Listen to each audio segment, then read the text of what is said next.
Yan. Kaya ginawa ko, na-discover ko si yung pinagbilan ko nitong side mirror, ilaw, tsaka busina. Binalikan ko siya. Master Duday. Siya yung recommended na tumitira ng Vespa Scoot sa area namin, Bacoor. Ayun. Okay naman. Mas mura kaysa sa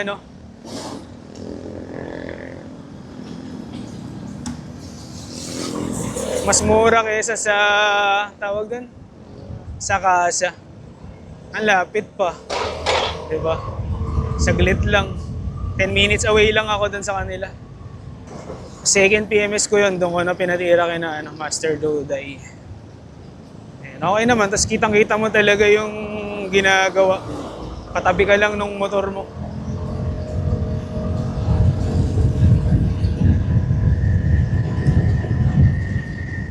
Pang overtake. Ayop, best pa pang overtake. Stuck. Hindi ko alam, naka 60 ata ako nun. Or 70ish, hindi ko alam eh. Pero mabagal yun, mabagal. Sa ibang motor, sa Gravis ko, konting piga lang, ma-overtakean ko na yun eh. Eh yung Gravis, considered pa siya na mabagal na scooter talaga. Lalo pa ito, akala ko mabagal na yung Gravis. Hindi talaga ako nabibitin dun. Kasi hindi naman ako rat-rat magpatakbo eh. Tapos nung naupuan ko na itong S125, ayun, nanibago ako. Kasi mas mabagal nga ito. Napakabitan ko na rin to ng cheap foot pegs. Medyo nagsisi ako kasi maganit na siya ngayon. Hindi na siya smooth itiklop, i-antiklop. Ganun. Nasiswivel siyang ganun eh, palabas para matapakan ng pillion mo. Medyo na siya eh. Parang siguro may kalakalawang yung tornilyo. Baka kailangan sprayan ng WD. WD-40 ba yun? Kulay blue na lata. Pero so far okay naman kasi nagagamit naman talaga yung tapakan na yun. Kasi pag yung angkas ko yung kapatid ko kasi araw-araw ko angkas dito. Papasok pa uwi ng office. OBR ko yan. Medyo bitin yung paa niya sa stock ng nito yung tapakan. Kasi wala talaga siyang foot pegs para... Ewan ko, di ata foot peg yung tawag sa kanya eh. Part siya nung fender or nung body nung itong footboard nung footboard ng S125. Try ko silipin ngayon. Ayan o.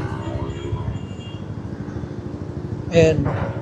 So hindi abot yung paa niya dun sa sa part ng body. Medyo may clean pa eh. Kailangan matangkad yung OBR mo. So kinabitan ko rin siya nun. Ang tawag din na natutunan ko sa mga vlog din about dun sa foot pegs. Kahit na heavy duty yung binili mo, hindi siya dapat tapakan kapag sasakay si OBR sa sa S125 mo eh. Kasi yung kinakabitan niya, yan ang katawan niyan. Alam ko plastic part ito, fender, fairings. Hindi siya pure bakal itong Vespa. Yun ang natutunan ko. Kasi mula pagkabata ako yata, alam ko pure bakal yung Vespa. Pero may mga plastic siyang part, tulad nitong mga ganito. Ito, plastic. Tapos yung stepboard niya, gulay board, plastic yan. Yan, ang pinakabakal dito, itong inuupuan ko, yung kinakabitan ng upuan. Parang mukhang inodoro style. Yung puwetan ng Vespa, ayan sure ako bakal. Kasi kinakabitan ko siya ng magnet stickers.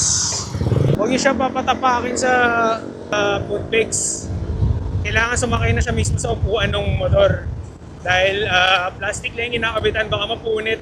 Marami nang nag-share ng experience nila na napunitan sila ng bearings dahil sa foot peg tinapakan.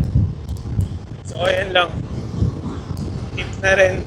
Buti nakita ko yun kasi sanay kami talaga sumasampa yung OBR kasi bilis. Sumasampa siya gamit sa foot pegs. Sa previous kong motor, yung unang scooter ko yung Yamaha Gravis. Nami-miss ko na. Sampa siya doon sa ano talaga, sa footpegs. Pero kasi iba yung frame nung ano eh. Iba yung frame nung Yamaha Gravis eh. Ayan. Kumbaga ito, yung kinakabitan ko ng footpegs dito, hindi siya frame na bakal. Unlike dun sa mga Yamaha scooters. Yung kinakabitan ng footpegs ng part ng frame.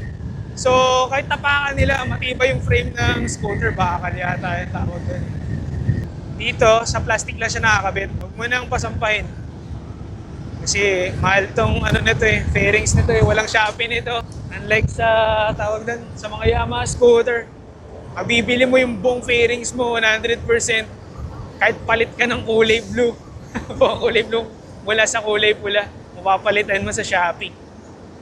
Unlike dito, hindi mo kaya yun. Ano ka talaga?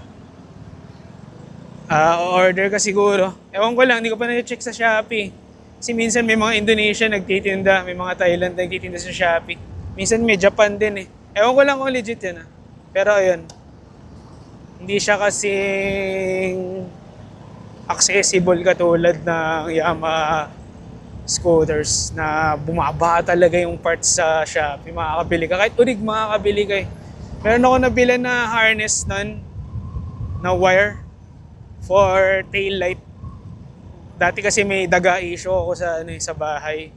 Talagang pinurga ako ng daga ilang beses. Napuputol yung ano ko, wire ko, inangat-ngat niya. Laging wala ako nung signal light sa likod, tsaka brake light. Nakailang beses din ako nun. 2 or 3 times, hindi ko na maalala. Basta yun, ang dali niyang bilhin sa Shopee. Originally, kasi yung packaging ng Yamaha, makikita mo eh. Kung nakasilip ka. Kasi nag-inquire ako nun sa sa Yamaha Casa. So, may pinakita lang siya. Ang nakita ko lang is packaging, naka-plastic na may tatak na Yamaha. Pero for ibang motor yon. So, nakumpara ko naman. Ewan ko lang. Pero mukha naman urig eh. Kasi napalitan ko naman. Gumagana naman. Sabi rin nung yung pinagpapagawaan ko kay Boss Bodji sa taga De Castro. Yun yung tumitira lagi ng ko eh. Ng Yamaha Gravis ko eh.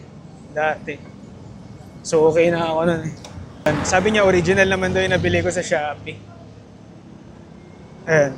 Sa Vespa parang walang ganun. Pupunta ka talaga sa mga physical store na may mga tindahan, mga mga Scott Monkey, I like your Scott, mga ganun. Kilalang shop, tsaka store na tumitira ng Vespa. Tsaka mahal.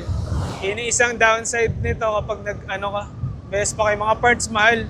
Pag mahilig ka mag-modify, medyo kailangan ready ka sa gastusan talaga.